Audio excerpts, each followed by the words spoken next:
기출문제 풀어보도록 하겠습니다. 파이썬 코드가 주어졌네요. 자, 리스트 하나가 주어졌는데 얘는 2차원 리스트네요. 그렇죠? 각각의 리스트를 이렇게 한 번 더 묶었어요. 그래서 2차원 리스트가 되겠고요. 빈 딕셔너리 하나를 선언해서 리절트라는 변수에 대입했네요. 그리고 여기까지는 포문이고요. 결과를 출력하라 라고 되어 있네요. 자, 본문 들여다봅시다. 자, 리스트라는 이름으로 하나의 리스트를 만들어서 거기에 대입하라 라고 했죠. 자, 그러면 얘는 각각의 1차원 리스트들을 한 덩어리로 또 묶었죠. 그렇죠? 그래서 2차원 리스트가 되겠고요. 그림으로 그려보면 일단 이렇게 1차원 리스트들을 다 그려낼 수 있고요. 얘를 한 번 더 묶었잖아요. 그렇죠? 그래서 각각의 리스트를 한 번 더 묶는 이런 모양으로 그릴 수 있겠고요. 얘를 누가 가리키고 있어요? 리스트라는 이름의 변수가 가리키는 이런 식으로 그릴 수 있겠네요. 그렇죠? 자, 실제로 파이썬에서는 이렇게 지정되지 않아요. 파이썬에서는 각각의 자료형을 모두 다 객체로 취급하기 때문에 행과 열을 가리키는 주소가 연속적으로 있을 거고요. 얘네들이 특정한 객체를 가리키는 형태대로 그림을 그리는 게 맞습니다. 참고로 제가 그려드릴게요. 이런 식으로 그려야 됩니다. 이렇게 리스트라는 참조 변수가 있을 거고요. 얘가 지금 4개의 행을 가지고 있기 때문에 행을 기억하는 참조 변수 덩어리 하나. 그렇죠? 자, 얘가 0부터 3이 되겠죠. 그리고 얘는 다시 0번째 행에 있는 리스트, 즉 그 주소를 저장하고 있는 그 영역을 가리키게 될 거고요. 얘는 지금 5개니까 여기도 역시 5개의 객체를 가리킬 수 있는 주소가 저장된 공간이 되겠죠. 그리고 얘는 다시 누구를 가리켜요? 3이라는 객체, 정수형 객체죠. 이렇게 가리키게 되겠죠. 당연히 얘는 0부터 4까지 이런 식으로 그 위치가 이렇게 지정이 되겠죠. 이런 식으로 쭉 그려줘야 맞습니다. 마지막 거 하나 더 그려볼까요? 그럼 얘는 지금 열이 0, 1. 그렇죠? 왜냐하면 얘는 지금 얘를 가리키고 있기 때문에. 그리고 각각의 객체 4와 5의 주소를 저장하는 이런 형태대로 되어 있겠죠. 그러나 실제 여러분이 시험 보러 갔을 때 이렇게 그리고 있을 수 없잖아요. 그렇죠? 그래서 어떤 식으로 생각하라? 이런 식으로 생각하라. 그냥. 그래도 문제 푸는 데는 아무 지장이 없다. 그리고 각각의 리스트들은 크기가 다르기 때문에 마치 가변 리스트라고 얘기하나요? 이런 식으로 그려낼 수 있겠죠. 자, 이런 식의 모양으로 여러분 생각하시고 자, 문제를 풀어보도록 하겠습니다. 자, 빈 딕셔너리 하나 만들라고 했어요. 즉, 리절트라는 이름으로 이 딕셔너리를 접근하겠다. 그렇게 받아들여도 되죠. 자, 마지막 문장 보니까 출력하라고 했으니까 리절트를 이쪽에다 그려볼까요? 리절트를 이렇게 그리고요. 얘는 지금 빈 딕셔너리가 만들어진 거예요. 이런 식으로. 자, 그럼 어떤 분들 이런 의견이 있을 수 있어요. 선생님, 요 모양이 집합도 요 모양이고 딕셔너리도 이 모양인데 어떻게 얘가 딕셔너리인지 집합인지 구분할 수 있습니까? 여러분, 딕셔너리하고 집합하고는 만드는 방법이 다르죠. 이렇게 중괄호를 이용해서 기본적으로 대입하게 되면 얘는 파이썬이 인식할 땐 딕셔너리고 여러분이 집합을 만들고자 할 때는 set이라는 함수를 이용해야 되죠. 이렇게 이런 식으로 사용했을 때 이때는 집합이 만들어지는 거고요. 이렇게 중괄호를 그냥 대입하게 되면 얘는 뭐가 된다? 딕셔너리가 만들어지게 된다. set과 딕셔너리를 만드는 방법은 이런 차이점이 있습니다. 이렇게 함수라 생각하셔도 되고 얘는 하나의 생성자처럼 생각하셔도 됩니다. set이라는 집합의 생성자다. 즉 클래스의 생성자다라고 생각하셔도 됩니다. 자, 어쨌든 여러분 이건 지금 현재 딕셔너리예요.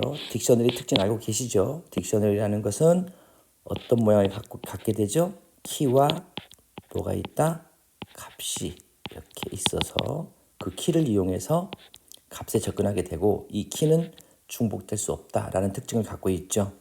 반면에 set은 이 안에 있는 자료들이 각각 낱개로 존재하지만 중복을 허용하지 않는다는 그런 특징이 있습니다. 이런 특징 한 번쯤 여러분이 정리하고 넘어가시면 좋겠네요. 자, 다음 문장 봅시다. 자, 포문이 있어요.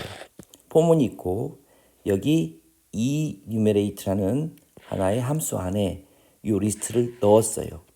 즉, 얘 전체를 어디에 enumerate라는 함수에 넣은 다음에 그 결과를 받죠. 누가 받아요? 인덱스와 li라는 이름의 두 변수가 결과값을 받아요. 그리고 이쪽으로 전달을 해서 얘가 역시 여기서 이렇게 반복하는 거죠. 순환하는 거죠. 어떤 조건에 만족할 때까지. 그리고 그 결과를 출력하는 겁니다. 자, 일단 여러분들이 enumerate라는 함수에 대해서 알고 계셔야 되죠. 자, 여러분들 C나 자바에서 enum 자료형 아시죠? 자, 이것과 같이 동일하게 생각하시면 쉬워요. enum이라는 이름으로 자료를 선언하게 되면 각각의 이 문자의 순서대로 특정한 정수, 상수를 대입하게 해주는 거죠. 여러분 이렇게 생각하시면 돼요. 그래서 0, 1, 2, 3으로 쓰기보다는 이렇게 north, south 이런 식으로 사용함으로써 그 상수에 특정한 의미를 부여하는 거죠. 그럼으로써 프로그래밍 할 때 오류를 줄일 수 있는 그런 효과가 있는 거죠. 자, 그래서 그런 형태로 생각하시면 되고요. 여기 있는 이 리스트를 하나의 매개 변수로 넣었기 때문에 각각의 요소에 무엇을 붙여준다? 특정한 순서를 붙여서 넘겨주게 된다. 자, 그 역할을 하는 게 누구다? enumerate라는 함수다. 그렇게 생각하시면 됩니다. 이 함수 여러분 알고 계셔야 되겠죠. 왜? 시험에 나오기도 했고 또 앞으로 나올 가능성이 있다는 뜻이죠. 그리고 여기 포 인문을 만났어요. 그렇죠? 보통 포문인데 여기 in을 꼭 쓰게 되죠. 파이썬에서 포와 in을 사용해서 순환 객체를 돌릴 수 있는 거죠. 즉 이쪽 in 뒤에는 반드시 순회 가능한 요소가 와야 되는 거죠. 그래서 이쪽 타입이 전부 다 시퀀스한 그런 타입의 자료형이 반드시 와야 된다. 시퀀스한 타입이면 뭐뭐 있어요? 여러분 잘 아시는 리스트가 있죠. 리스트는 이렇게 각괄호를 이용해서 여러분 정의하게 되죠. 그리고 또 여러분 생각해 보세요. 뭐가 있는지. 튜플이 있죠. 튜플도 역시 순서가 있는 그런 자료형이죠. 그리고 여러분 잘 아시는 문자열 이런 것들도 전부 다 시퀀스한 타입들이다. 이렇게 알고 계시죠? 시퀀스한 타입이라는 얘기는 무슨 뜻이에요? 사실 얘는 순서가 있는 거예요. 순서가. 순서를 지정해서 그 안에 있는 자료를 접근할 수 있다. 즉 정수를 이용해서 뭐가 가능하다? 인덱싱이 가능하다. 다시 말하면 여기 여러분 있잖아요. 여기 A, B, C 얘는 첫 번째 요소, 두 번째 요소, 세 번째 요소 이렇게 접근하는 것이 가능하다. 이렇게 여러분 생각하시면 되죠. 여기 역시 마찬가지죠. 여러분 요 얘도 보면 여기 있는 3은 사실은 이쪽이 행이고 이쪽이 열이기 때문에 요 3에 여러분이 접근하기 위해서는 어떤 식으로 할 수 있어요? 리스트 하고 나서 영행, 영열에 있는 자료 꺼내와라. 그러면 요 3에 접근하게 되잖아요. 이런 식으로 어떤 특정한 정수를 이용해서 특정한 값에 접근할 수 있다. 이게 바로 정수로 인덱싱이 가능하다라고 얘기하는 거예요. 그 다음에 순서가 있는 거죠. 그래 당연히 순서가 있다. 요것도 하나의 특징이 되겠고 그 다음에 길이가 있다. 길이가 항상 있어야 됩니다. 길이가 없으면 안 돼요. 이렇게 딱딱 길이가 있죠. 여기도 5개짜리, 3개짜리, 5개짜리, 2개짜리 이렇게 각각의 길이가 정해져 있는 것들 이런 것들 전부 다 시퀀스한 타입이다 라고 얘기할 수 있는 거죠. 그리고 여러분들 아시겠지만 여기는 우리 눈엔 보이지 않지만 여기 뭐가 있죠? 이터러블한 자료이기 때문에 여기에 이터레이터라는 녀석이 이렇게 있죠. 즉 그 위치를 가리키는 역할을 하는 녀석이 항상 있어서 얘가 쭉 지나가면서 자료를 이렇게 읽어내는 거예요. 뭐 그런 얘기들은 제가 다른 문제에서도 여러 번 설명드렸기 때문에 한번 여러분 참고해서 보세요. 시퀀스한 자료형에는 반드시 뭐가 있다? 이터레이트라는 게 있다. 그래서 이러한 자료형을 다른 말로 이터러블한 자료형이다. 이렇게 개념 정리를 해놓으시면 좋겠습니다. 자, 어쨌든 가장 기초적인 내용들이니까 얘는 뭐다? 요 리스트를 받아서 그 안에 있는 요소와 뭘 반환해준다? 각각의 순서를 매겨서 그 순서의 값을 반환해준다. 마치 자바나 C의 이넘 자료형처럼 그런 식으로 해서 이렇게 순서에 대한 정수값을 반환해준다. 여러분 그렇게 정리하시면 되겠습니다. 자, 일단 이 함수 안에 리스트를 넣었고요. 얘가 포 인문을 만나서 이제 자료를 넘겨주겠죠. 넘겨줍니다. 그럼 어떻게 넘겨주느냐? 얘는 좀 전에 말씀드렸다시피 각각의 순서를 매겨가지고 그 순서 값을 넘겨주는 거죠.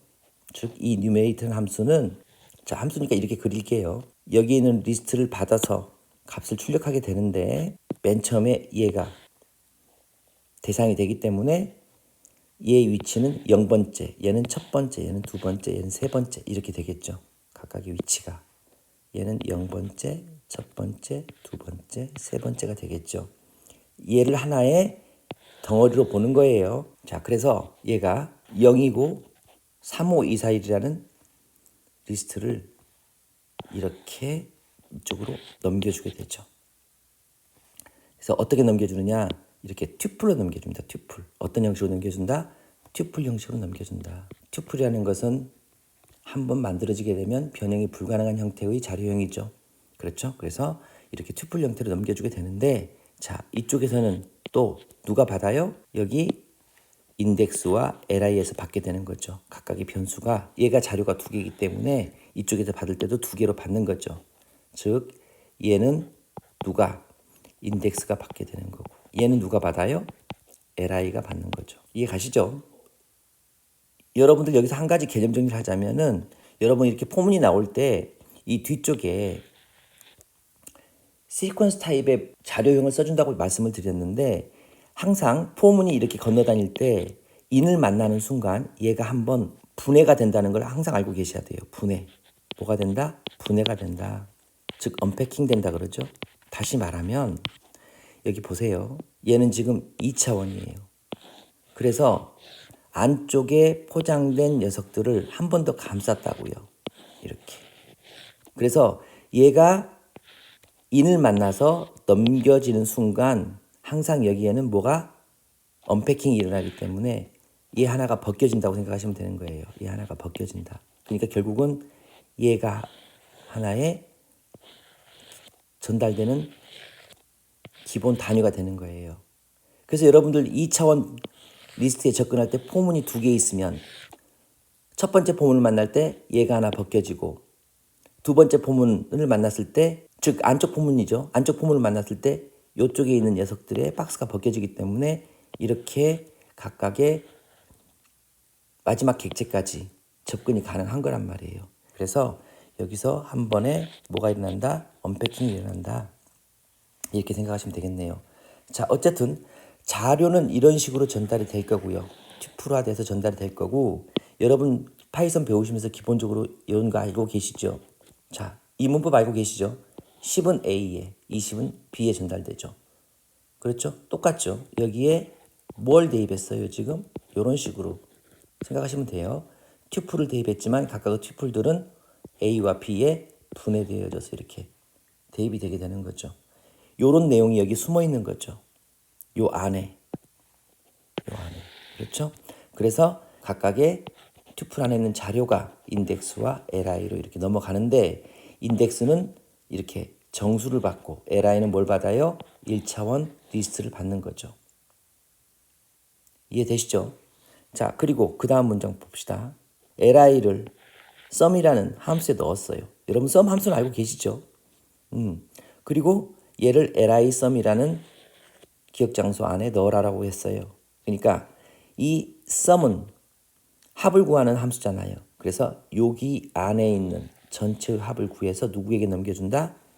li sum이라는 이름의 변수에 넘겨준다. 그럼 얘 합을 구하면 되겠죠.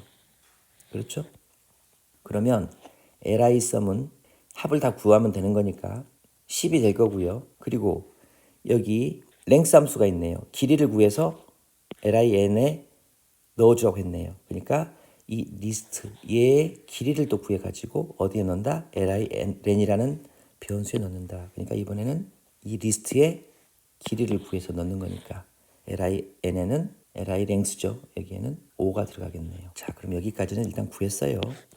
자, 그 다음에 lisum과 lilen에 있는 값을 뭘로 만들어서 튜플로 만든 다음에 result라는 이름의 뭐에 아까 이게 뭐였죠? 딕셔너리잖아요. 딕셔너리에 넣어라 라고 돼 있네요. 여러분 딕셔너리에 값을 넣을 때 이렇게 위치를 이렇게 잡아 가지고 여기다 어떤 값을 써주게 되는데 얘는 뭐예요? 얘는 위치가 아니에요. 얘는 뭐예요? 딕셔너리이기 때문에 키가 되는 거예요. 키. 그렇죠? 얘는 키예요. 그래서 이 값을 튜플로 만들어서 이 키가 있는 곳에 대입을 하라고 했는데 딕셔너리에서는 먼저 이 키가 있는지 먼저 확인하죠. 그래서 만약 이 키 값을 가진 기존에 이 안에 이 키와 대응하는 값이 있으면 거기에 새로운 값을 넣지만 이 키가 존재하지 않으면 여기에 추가가 되는 거죠. 자, 그래서 얘는 지금 비어있기 때문에 당연히 이 키 값을 가진 자료가 이 안에 없을 거라고요. 그래서 얘는 어떻게 된다? 여기에 추가가 되는 형태대로 될 것이다. 그러면 얘가 좁으니까 지울게요. 얘가 이 인덱스가 지금 0이잖아요. 그렇죠? 그러니까 여기에 0번째 인덱스고 땡땡 한 다음에 얘는 뭘로 들어가야 된다? 튜플 형태로 만들어져 대입하라고 했으니까 여러분 이거 튜플 조심하세요. 튜플인데 얘하고 얘하고 이렇게 묶였잖아요. 그렇죠? 썸과 렌을 차례대로 써주면 되죠. 10과 5를 써주는데 뭐다 얘는 튜플이다. 이렇게 써줘야 맞겠네요. 그렇죠? 이해 가시죠? 자, 요걸 여러분들 어떻게 하면 돼요, 이제? 이 이터레이터가 쭉 차례대로 얘도 이제 갈 거고 얘도 갈 거고 마지막까지 쭉 가서 마지막 만나는 데까지 반복하면 이 문제 결과가 나오는 거예요. 맞습니까? 자, 그럼 하나씩 하나씩 이번엔 두 번째 얘를 가지고 해봅시다. 이제 이번엔 얘죠. 4와 5와 1이 들어오죠. 그렇죠? 그러면 얘는 이 numerato라는 함수가 순서를 어떻게 전달하게 되죠? 자, 이번에는 여기에 1과 4, 5, 1이라는 정수와 리스트를 전달해 주겠죠. 그렇죠? 그래서 여기는 1이 그리고 여기에는 4, 5, 1이 그리고 합을 구하라고 했으니까 여기는 12 그리고 여기는 길이를 구하라고 했으니까 3이 이렇게 전달이 될 거고 다시 얘를 묶어가지고 어디에 여기에 넣으라고 했으니까 얘가 다시 하나의 뭐가 만들어져서 튜플이 만들어져서 또 전달이 되겠죠. 그러면 이번에는 컴마하고 나서 첫 번째 인덱스니까 키값은 1이 되는 거고 각의 튜플 안에 있는 값은 10과 3이 이렇게 되겠네요. 이제 다 풀었어요, 여러분들. 맞죠? 이번에는 뭐와 뭐가 전달이 돼요?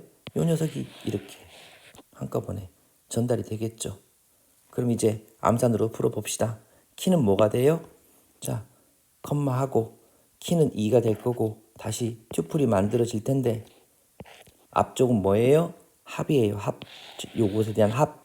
그러면 18이 되나요? 네, 18이 되고 개수는 5개니까 역시 5가 되겠네요. 맞죠? 컴마하고 이번에는 얘가 전달이 되니까 얘는 역시 세 번째 위치죠. 그렇죠? 그래서 3이 전달되고 튜플을 만든 다음에 각각의 합이니까 9 길이는 2개 이런 식으로 만들어지겠네요. 그렇죠? 제가 지금 3회에 걸쳐 썼는데 실제로는 한 줄에 여러분 쭉 쓰셔야 됩니다. 실제 시험장에 가셔서는 한 줄에 쭉 쓰셔야 돼요.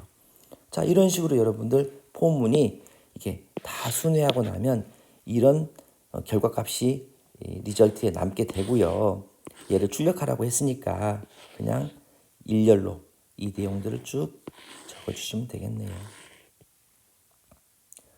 자, 파이썬 문제의 비중이 커지고 있더라고요. 그리고 파이썬 문제의 세심한 그리고 좀 디테일한 것들을 잘 알지 못하면 좀 문제를 풀기 조금 곤란한 그런 형식의 문제들이 출제가 되고 있습니다. 경향이 그래요. 자, 여러분들 그래서 좀 더 공부를 꼼꼼하게 하시는 그런 습관을 가져야 될 것 같습니다. 오늘도 고생 많으셨고요. 빠른 시간 안에 기출문제 올려서 여러분들 불편함 없도록 하겠습니다. 자, 다음 시간에 뵙겠습니다. 고생 많으셨습니다.